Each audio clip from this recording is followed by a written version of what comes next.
So my name is Niki Cheong. I'm traditionally a journalist. So my background has always been in journalism, in print journalism, um, where I write about issues of social cultural issues.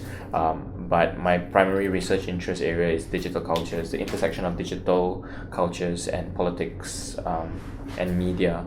So I look at issues of political communication. I look at issues of social media sentiment, and things like that.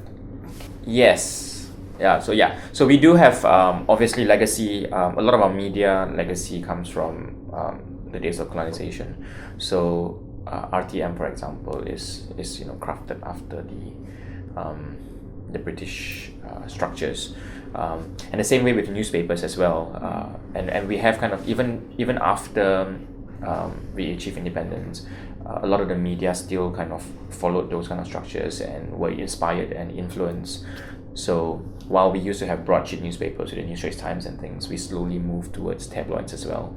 Obviously, there was an economical reason for doing that, but obviously the influences do come from our kind of maybe links to the British structures. Yeah. I mean, it's a problem in the sense that then we need to start asking ourselves what could have been our indigenous ways of presenting news and presenting information. At the same time, it's not like it's a flawed excuse me. It's not like it's a flawed system where it doesn't work and we're just doing it because we were once colonized by the British. Television works. Things have changed. Now we have satellite TV, 24-hour systems, and television. We have newspapers which are very successful, even within that format. But I think, of course, now in the last 10 years, things are changing. Technology has changed the way people are consuming news. And I think what's very interesting is technology has changed what people consider to be news as well. Well, RTM is technically supposed to be the public broadcasting station, so it's supposed to be funded institutionally through the government. But I think what happened in Malaysia is that there's such a huge connection with the Ministry of Information, and therefore it's often seen to be kind of a mouthpiece for the government. And the kind of policies that they the kind of shows that they show and the kind of policies that they govern themselves are based on policies that the government created, and they're not bound by the same kind of issues that commercial corporations, the other TV stations and stuff will have to deal with structurally. But in terms of content, there's not much difference because content in Malaysia is dictated by law. We have a national censorship department. We have, if you're doing print, we have the Printing Presses and Publication Act. If you're doing broadcasting, we've got the MCMC and that kind of stuff. So whether you're private or public, you're still governed by the same kind of rules surrounding what content is permitted and how content is dealt with. So new media, I think in the context that we understand it today, obviously it's internet related forms of media, and this it doesn't have and how has it changed political communication? I guess it's allowed people to, number one, speak out much more. Previously, again because of the laws that I mentioned just now, not many people had a platform to make statements and say things and express how they feel. You can write a letter to the editor of a newspaper, but there's no saying that it will be published. Whereas these days, anybody can be a publisher. So that's one way of that's changed it. Second is that I think politicians have realized that they need to kind of communicate with the public as well.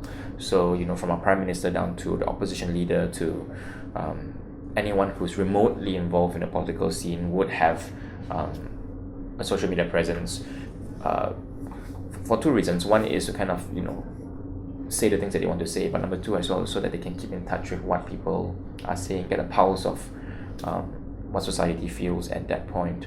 I think in that sense it's done a massive change, because before this a lot of people I think felt so distant from politicians, whereas now they're just a tweet away, and a lot of them, if those who do it correctly, actually respond properly, then you actually kind of, at the end of the day, because if their roles is to serve the people, then at least the people feel like they're being served at the very least. I don't know whether it's used differently during election period as opposed to any other time. I think political communication, the way it's being used in discussing in political discourse, is quite consistent. Obviously, during election period, tensions are high, so people, and the issues are very specific, right? So, whatever that candidate is standing for, there will be discussion on those things. Whatever the party, whichever party it is, whatever their manifesto is, it will be very heavily discussed. I think it's good that we have this platform now, because I think that as they're discussing their manifesto and some people can question them, either you're with the government or the opposition, I think it allows for a lot of interesting discourse, and I think it has, a couple of times, whether or not it's admitted that it has kind of changed the course of certain decisions that are going to be made. We like to laugh and call it backpedaling, but at the end of the day, if you're implementing something that there's huge resistance from the public and you backpedal, I don't think that's a really bad thing, because at least you're listening to the public instead of imposing your policies. So it's allowed for that to happen a lot. I mean, if talking about specifically during an election period, obviously each of the political parties have their campaigns and their strategy, and social media is a massive part of it. I think we can see that in the last 10 to 15 years that the opposition parties have been using it in a very successful way. Research has shown that some of the elections were won because of, not because of social media, but because social media existed.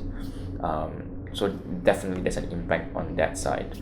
But I think in general, it's just about people having their voice and having the freedoms to speak. So the government obviously have responded back. Yeah, so the government also has their own networks. Barisan Nasional has the Unit Media Baru, which deals with a lot of this kind of online campaigns and talking points. I think that the danger is that there have been situations where the government has also kind of used existing laws to clamp down on speech online. So we have seen people who have just posted things on Twitter and on Facebook, and some of them, so what is sensitive is subjective, right? So some things that many people don't consider these people have been brought in to be investigated. So we have in the last year, for example, used the Sedition Act to investigate or arrest people so many times for things that they've said online. So I think that's one of the examples of how it may be personally not the best response from the government, but they have their reasons for doing it, and a reason that maybe many people don't agree with.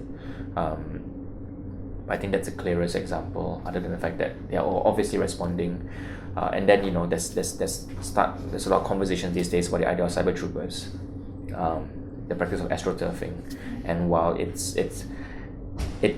being talked around like almost like a myth, there's not been much studies done, but there has been evidence of the existence of these people. We just don't know kind of how directly linked they are with whichever political parties that are using it as a strategy. Yeah, so I guess when you're talking about digital divide, we're really talking about kind of, on a more simplistic level, is who has access to technology and who doesn't, and what kind of certain kind of technologies. Malaysia is quite fascinating in the sense that we have quite a high level of internet penetration, right? So we are at Adelaide, 67, I think, if I'm not mistaken. Which is very high, but that's also because our country we have a very low, we got a high literacy level as well, because everybody goes to school, and education is free to a certain level.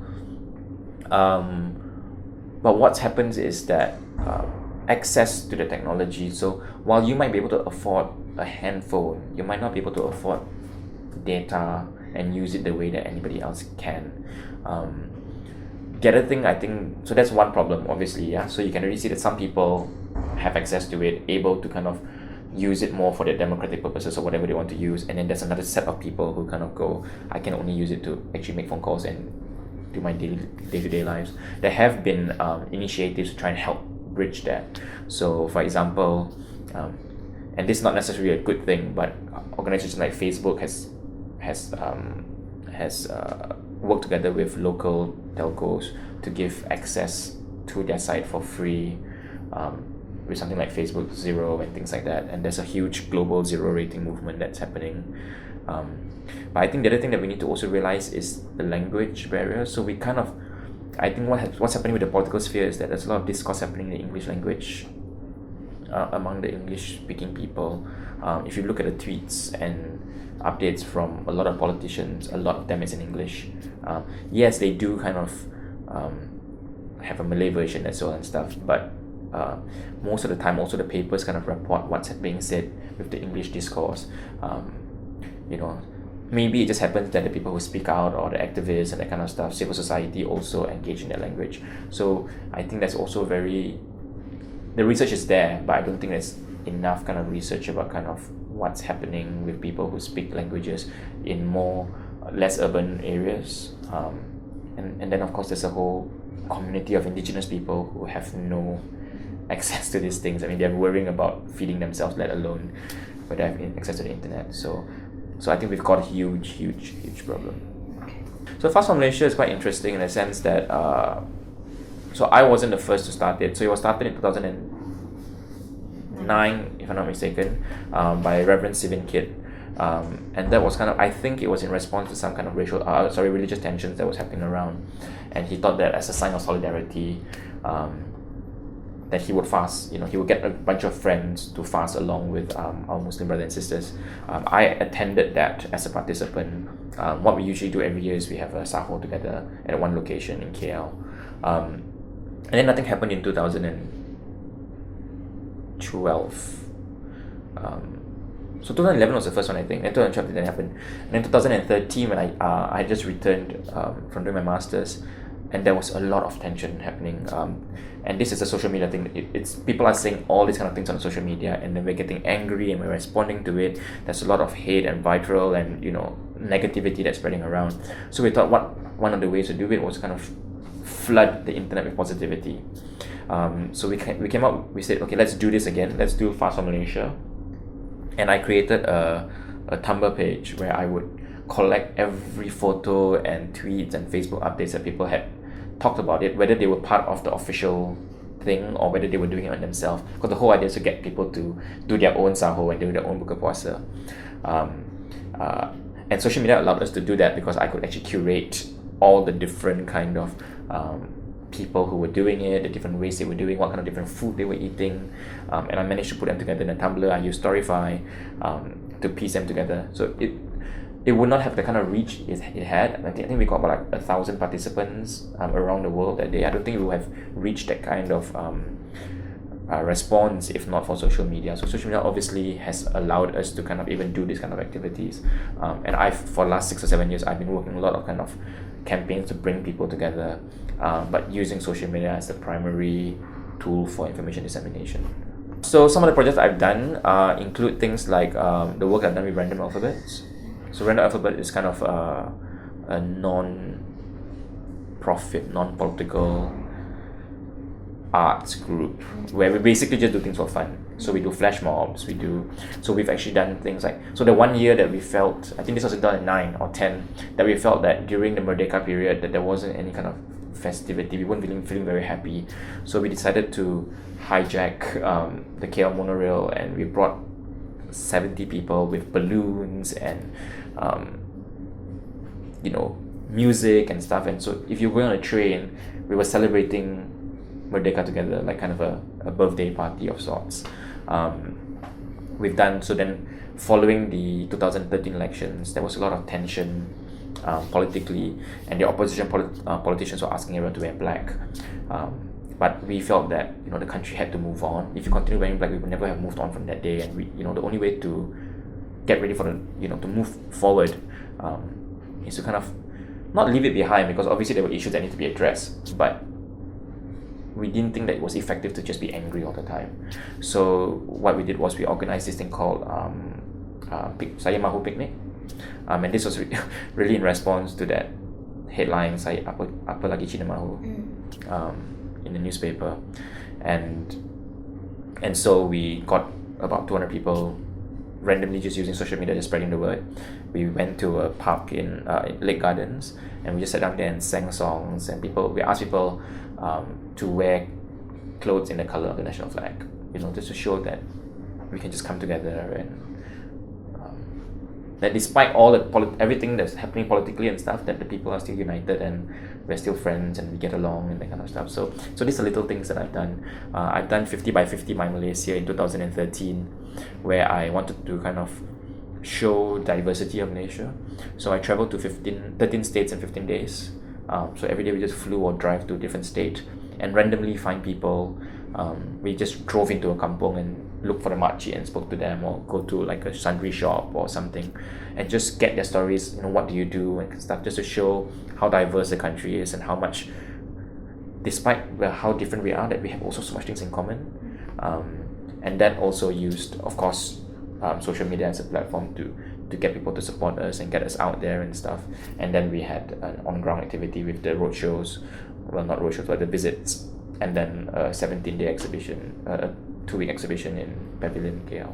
So it's all this kind of things, So if you want to talk about new media, it really is new media that has allowed me to kind of craft these things and get the kind of support that we need as well. So I think civil society is catching up. So I think there's two issues. So one is kind of just in trying to get their voices out there and stuff. That one it's done. We've been doing it for 10 years, since the blogging movement and everything and all, and it's been quite relatively successful in that sense. I think that there is greater democracy, there is more pluralism, there is more kind of discourse. The second is, I think we need to kind of, when we think of the technologies as well, is we need to kind of start looking into rights. And obviously we have, so the discourse and everything is fighting for human rights and, fair elections and all that kind of things. But globally, we're also dealing with issues of privacy and surveillance. And the thing is, with these things, it's also secretive, and governments hide behind the notion of protecting you from terrorism and that kind of things, that we don't know what technology our governments have, and we don't know what extent of surveillance is happening to us on a regular basis. So it took a whistleblower like Edward Snowden to, leak out what's happening in the US. And like just a few weeks ago, they were talking about how 3 French presidents were being spied on. If you can spy on 3 French presidents, like, what chances do people like us have, right? So I think that's something that we need to start thinking about and start addressing. It's going to be very difficult because obviously these are all things that are shrouded in secrecy, but I think we need to be ready for it, and we need to kind of, and that's the part I think civil society needs to kind of be a bit more aware of. Things are starting, the conversations are happening. In April, a digital rights conference called RightsCon came out of the US for the first time to Southeast Asia, and it went to Manila, and there were about 20 or 30 of us from Malaysia representing different issues and different kind of